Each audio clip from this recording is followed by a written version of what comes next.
Andhra budget దాదాపుగా 3,00,000 కోట్లేమో పెడతారనుకుంటా. 3.5 ఆ రేంజ్‌లో. ఎందుకంటే ప్రతిసారి బడ్జెట్ అంకె పెంచుతారు తప్పించి, తక్కువ ఉండదు. అయితే ఆ తరహాలో జరిగిద్దా లేదా అన్నది పక్కన పెడితే అంకె ఫైనల్.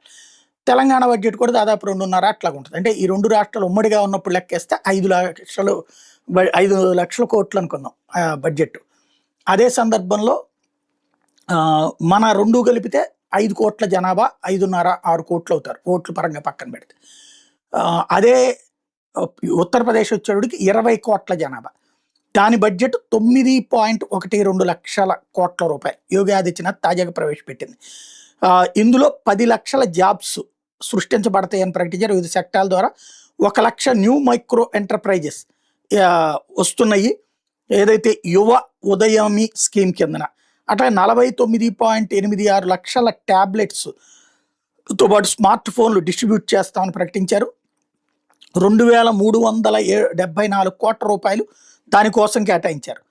అలాగే ఏఐ మిషన్ లాంచ్ చేస్తున్నట్టు ప్రకటించారు. ఏఐ ల్యాబ్స్ తో పాటుగా 49 ఐటీఐలు, సైబర్ సెక్యూరిటీ ఆపరేషన్ సెంటర్లు ఏర్పాటు చేస్తామని ప్రకటించారు. 14 కొత్త మెడికల్ కళాశాలలు తో పాటుగా 3 న్యూ యూనివర్సిటీస్ ప్రపోజ్ చేసుకొచ్చారు.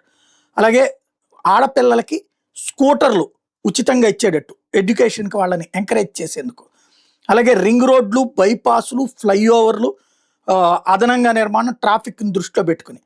అలాగే టూరిజం ఇన్ఫ్రాస్ట్రక్చర్ ఏదైతే మత ప్రదేశాలు ఉన్నాయో అయోధ్య, మధుర, కాశీ ఇట్లాంటివన్నిటి కూడా ప్రత్యేక ఏర్పాట్లు. అట్లాగే పోలీస్ రిక్రూట్మెంట్ని పెంచుతామని, ఫ్రీ కోచింగ్ ఎవరైతే పోలీస్ రిక్రూట్మెంట్ కోసం ట్రైన్ అయ్యే వాళ్ళకి, కాంపిటేటివ్ ఎగ్జామ్స్కి రెడీ అయ్యే వాళ్ళకి ఉచిత శిక్షణ ఇవ్వాలని ప్రభుత్వం నిర్ణయించుకుంది.